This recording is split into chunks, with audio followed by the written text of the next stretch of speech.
یہودا تھا، اسی کے نام سے لفظ یہودی نکلا ہے۔ دوستوں، اس سے معلوم ہوتا ہے کہ وہ بھائی نیک سیرت تھا، لیکن چونکہ باقی سارے بھائی حضرت یوسف علیہ السلام کو راستے سے ہٹانے کا سوچ ہی چکے تھے، تو اسی لیے اس بھائی نے یہ چال چلی کہ اس طرح کم از کم یوسف علیہ السلام قتل ہونے سے بچ جائیں گے۔ پھر ان بھائیوں نے حضرت یوسف علیہ السلام کے لیے اپنے والد حضرت یعقوب علیہ السلام سے ضد کی اور کہا کہ ابا جان، کیا وجہ ہے کہ آپ ہم پر یوسف کے معاملے میں اعتبار نہیں کرتے؟ آپ یوسف کو ہمارے ساتھ بھیج دیں، ہم جا رہے ہیں گھومنے پھرنے، اور یہ بھی ہمارے ساتھ جائے گا، وہاں پر کچھ کھیلے گا، اور ہم اس کے بڑے بھائی ہیں، ہم اس کا خیال رکھیں گے۔ اور ایسا کیسے ہو سکتا ہے کہ ہم 10 بڑے بھائی قداور انسان 10، اور ہم سے جو ہے وہ یوسف کو کوئی لے جائے؟ دوستوں، اس بیان سے معلوم ہوتا ہے کہ حضرت یعقوب علیہ السلام ان کی نیت جانتے تھے، اسی لیے وہ حضرت یوسف علیہ السلام کے معاملے پر ان پر شک کیا کرتے تھے۔ حضرت یعقوب علیہ السلام نے انہیں اس وقت بھی تنبیہ کی کہ تم لوگ اپنے دھیانوں میں لگ جاؤ گے اور یوسف علیہ السلام کو کوئی بھیڑیا کھا جائے گا یا کوئی جانور نقصان پہنچا دے گا۔ اس کے جواب میں ان بھائیوں نے کہا کہ ہم 10 بڑے بھائی ہیں اور ایسا نہیں ہو سکتا کہ ایک بھیڑیا ہم سے زیادہ غالب ہو جائے۔ تو گویا حضرت یعقوب علیہ السلام نے حضرت یوسف علیہ السلام کو ان کے ساتھ بھیج دیا۔ ان بھائیوں نے حضرت یوسف علیہ السلام کو ایک کنویں میں اتار دیا۔ اللہ تعالیٰ نے حضرت یوسف علیہ السلام کو اس وقت وحی کی اور انہیں کہا کہ تم بالکل بھی گھبراؤ نہیں، ایک وقت آئے گا جب تم اپنے بھائیوں کو یہ سب جتاؤ گے۔ وہ سارے بھائی حضرت یوسف علیہ السلام کو ایک کنویں میں پھینک کر پھر واپس آ گئے اپنے والد حضرت یعقوب علیہ السلام کے پاس، اور حضرت یوسف علیہ السلام کا کرتا لے آئے، جس پر کہ انہوں نے ایک نوزائیدہ بھیڑ کے بچے کا خون لگا دیا تھا، اور حضرت یعقوب علیہ السلام سے کہا کہ ابا جان، ہم ذرا دوڑ لگا رہے تھے اور آپس میں کھیل رہے تھے، ہم تھوڑے آگے نکل گئے اور پیچھے سے ایک بھیڑیا آ کر یوسف علیہ السلام کو کھا گیا۔ آپ ہماری بات پر ویسے بھی یقین تو نہیں کریں گے، لیکن یہی سچ ہے۔ لیکن دوستوں، جھوٹ کے پاؤ نہیں ہوتے۔ روایات میں آتا ہے کہ یوسف علیہ السلام کا جو کرتا وہ ان کے بھائی حضرت یعقوب علیہ السلام کے پاس لے کر آئے تھے، وہ کہیں سے پھٹا ہوا نہیں تھا۔ اس پہ خون کے نشان تو لگے ہوئے تھے، لیکن کہیں سے پھٹا ہوا نہیں تھا۔ ایسا ہو نہیں سکتا کہ بھیڑیا کسی آدمی پر حملہ کرے اور اس کا کرتا پھٹے ہی نہیں، بالکل صحیح سلامت ہو، اور اس پہ صرف اس کے خون کے نشان لگ جائیں۔ تو حضرت یعقوب علیہ السلام یہ بات سمجھ گئے اور انہوں نے فرمایا کہ اب میں کیا کر سکتا ہوں سوائے صبر کے۔ دوستوں، اسرائیلی روایات کے مطابق جب حضرت یعقوب علیہ السلام کو یہ علم ہوا کہ ان کے بیٹے حضرت یوسف علیہ السلام کو بھیڑیا کھا گیا ہے، تو انہوں نے اپنی قمیض پھاڑ دی اور وہ کئی دن تک اپنے بیٹے یوسف کا ماتم کرتے رہے، جبکہ قرآن پاک میں اس طرح کی کوئی دلیل نہیں ملتی۔ دوستوں، اس کنویں سے جہاں کہ ان کے بھائی حضرت یوسف علیہ السلام کو پھینک گئے تھے، ایک قافلہ اس کے قریب سے گزرا۔ اس قافلے والوں نے ایک بندے کو بھیجا کہ جاؤ اس کنویں سے پانی لے کر آؤ۔ بندہ گیا اور اس نے جب ڈول پھینکا تو حضرت یوسف علیہ السلام اس ڈول کو پکڑ کے اوپر آ گئے۔ وہ بندہ بہت خوش ہوا کہ یہ تو ہمیں ایک غلام لڑکا مل گیا ہے، اور وہ قافلے والے حضرت یوسف علیہ السلام کو اپنے ساتھ مصر لے گئے اور مصر کے بازار میں جا کر حضرت یوسف علیہ السلام کو فروخت کر دیا۔ حضرت یوسف علیہ السلام کو وہاں پر عزیز مصر نے خریدا۔ عزیز مصر سے مراد مصر کا کوئی وزیر بھی ہو سکتا ہے، یا مصر کی سلطنت کا کوئی بہت با اثر شخص، یا کوئی بہت بڑا افسر بھی ہو سکتا ہے۔ جب وہ انہیں خرید رہے تھے تو انہیں یہ معلوم ہو گیا کہ یہ لڑکا کوئی غلام تو نہیں لگتا۔ انہوں نے قافلے والوں سے دریافت بھی کیا کہ یہ لڑکا دیکھنے میں غلام تو نہیں لگتا بلکہ کسی اچھے گھر کا فرد لگتا ہے، تم کہیں سے اسے اغوا یا چوری کر کے تو نہیں لے کر آئے؟ لیکن قافلے والوں نے اپنی جان چھڑانے کے لیے حضرت یوسف علیہ السلام کو کچھ کم داموں میں ہی بیچ ڈالا۔ عزیز مصر جن کی کوئی اپنی اولاد نہیں تھی، وہ حضرت یوسف علیہ السلام کو لے کر اپنے گھر پہنچے اور اپنی بیوی سے کہا کہ اس کا بہت اچھے سے خیال رکھنا، ہو سکتا ہے کہ ہم اسے اپنا بیٹا ہی بنا لیں۔ اس طرح سے اللہ تعالیٰ نے حضرت یوسف علیہ السلام کو مصر کی سرزمین میں قرار پہنچایا اور ایک مصر کی سلطنت کے بڑے با اثر شخص کے گھر پہ ان کی پرورش کی، اور اس نیک شخص نے بھی اپنی بیوی سے حضرت یوسف علیہ السلام کے خیال رکھنے کا ہی ذکر کیا۔ دوستوں، حضرت یوسف علیہ السلام جب بڑے ہو گئے، غالباً 17 یا 18 سال کے، تو وہ بہت خوبصورت نوجوان تھے۔ تب عزیز مصر کی بیوی، کہ جس کا قرآن پاک میں تو کوئی نام نہیں آتا، صرف یہی آتا ہے کہ عزیز مصر کی عورت، لیکن تلمود میں جو کہ یہودیوں کی مقدس کتاب ہے، اس میں اس عورت کا نام زلیخا لکھا گیا ہے۔ اور ایک دن اس نے کمرے کا دروازہ بند کر کے حضرت یوسف علیہ السلام کو بدکاری کرنے پر آمادہ کرنے کی کوشش کی۔ دوستوں، حضرت یوسف علیہ السلام بھی اللہ کے پیغمبر تھے۔ وہ فوراً اپنی عصمت بچانے کے لیے دروازے کی طرف بھاگے۔ بعض روایات میں یہ بھی آتا ہے کہ دیوار پر حضرت یعقوب علیہ السلام کی تصویر بن کر آ گئی اور انہوں نے انہیں ہاتھ سے اشارے سے منع کیا۔ بہرحال اللہ تعالیٰ نے ان کی عزت کو بچانا تھا اور وہ دروازے کی طرف بھاگے، اور پیچھے سے زلیخا نے ان کی قمیص پر ہاتھ ڈالا اور وہ پیچھے سے پھٹ گئی۔ اتنے میں عزیز مصر بھی گھر پہنچ گیا اور اس نے دروازہ کھولا۔ جب عزیز مصر نے دروازہ کھولا تو وہ یہ سب کچھ دیکھ کر بہت حیران ہو گیا۔ اس نے فوراً اپنے شوہر سے کہا کہ کیا سزا ہو اس آدمی کی جو تمہاری بیوی کے پاس گناہ کرنے کی نیت سے آیا ہو۔ حضرت یوسف علیہ السلام نے اپنی صفائی میں کہا کہ میں نہیں، بلکہ اس عورت نے مجھے گناہ کی دعوت دی اور میں اپنی عصمت کو بچانے کے لیے دروازے کی طرف بھاگا۔ وہاں پر زلیخا کے رشتہ داروں میں سے ایک شخص موجود تھا اور اس نے کہا کہ اگر تو یوسف علیہ السلام کی قمیض آگے سے پھٹی ہے تو پھر یوسف قصوروار، کہ عورت نے اپنے دفاع میں یہ قمیض پھاڑی، اور اگر قمیض پیچھے سے پھٹی ہے تو پھر عورت قصوروار ہے جس نے کہ شہوت کی ترغیب دلانے کے لیے اسے اپنی طرف کھینچا۔ عزیز مصر اس شخص کی بات پر یقین کر گیا اور اس نے اپنی بیوی سے کہا کہ تو ہی گناہگار ہے اور یقیناً تو نے ہی یوسف کو اپنی طرف بلانا چاہا ہے۔ عزیز مصر نے حضرت یوسف علیہ السلام سے کہا کہ اس بات کو لوگوں تک پھیلنے مت دینا، اور اپنی بیوی کو تنبیہ کر دی۔ مگر دوستوں، اس طرح کی باتیں آخر کہاں چھپتی ہیں؟ شہر کے اشرافیہ میں یہ بات پھیل گئی اور بڑے افسروں اور اعلیٰ عہدیداروں کی بیویاں زلیخا کے خلاف باتیں کرنے لگی کہ دیکھو تو صحیح اس عورت کو جو اپنے نوکر پر فدا ہو گئی ہے۔ زلیخا نے جب یہ ساری باتیں سنی تو ان تمام عورتوں کو ایک دعوت پر بلایا اور ان کے ہاتھوں میں پھل پکڑا دیے اور سب کو چھریاں بھی دے دی،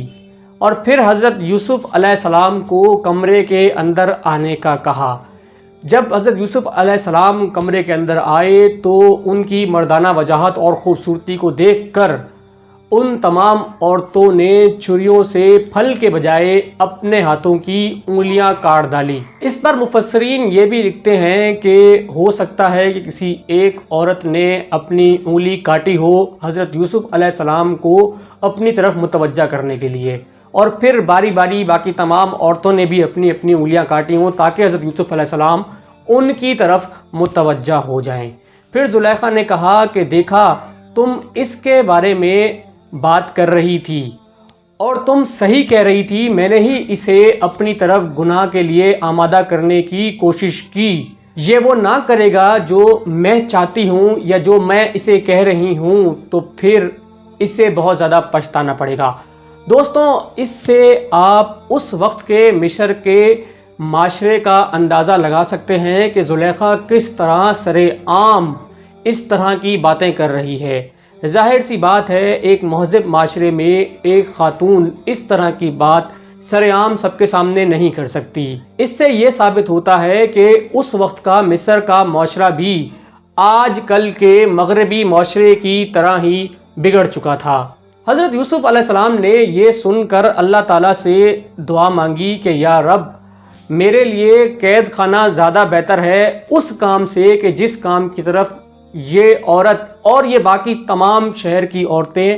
مجھے اپنی طرف بلانا چاہتی ہیں۔ جب بات زیادہ بڑھ گئی اور لوگوں میں اس بات کے قصے مشہور ہونا شروع ہو گئے کہ ایک نوجوان پہ نہ صرف عزیز مصر کی بیوی بلکہ شہر کے بہت سارے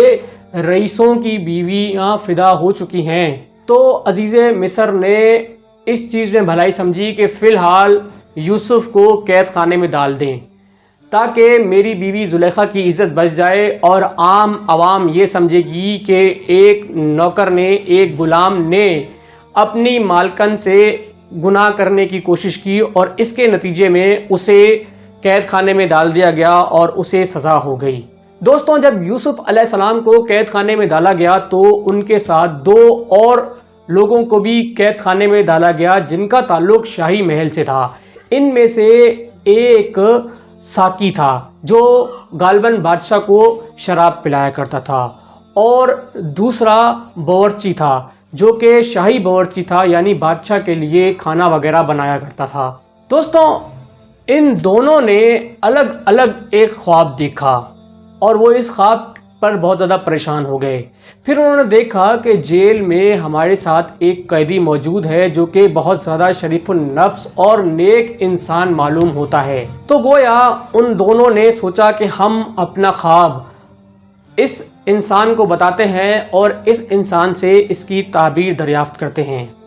ساقی خواب دیکھتا ہے کہ انگور کی 3 بیلیں ہیں، ان پر خوشے نکل آتے ہیں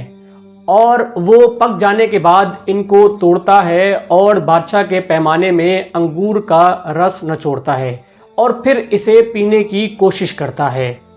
اور باورچی خواب دیکھتا ہے کہ میرے سر پر روٹی کے 3 برتن ہیں، پرندے بار بار آتے ہیں اور میرے سر کے اوپر سے کھانا کھا کر اڑ جاتے ہیں۔ حضرت یوسف علیہ السلام ان کو خواب کی تعبیر بتاتے ہیں اور ساقی سے کہتے ہیں کہ تم تو واپس چلے جاؤ گے شاہی محل اور وہاں جا کر واپس بادشاہ کو شراب پلاؤ گے، اور باورچی سے کہتے ہیں کہ تمہیں سزا ہو جائے گی اور تم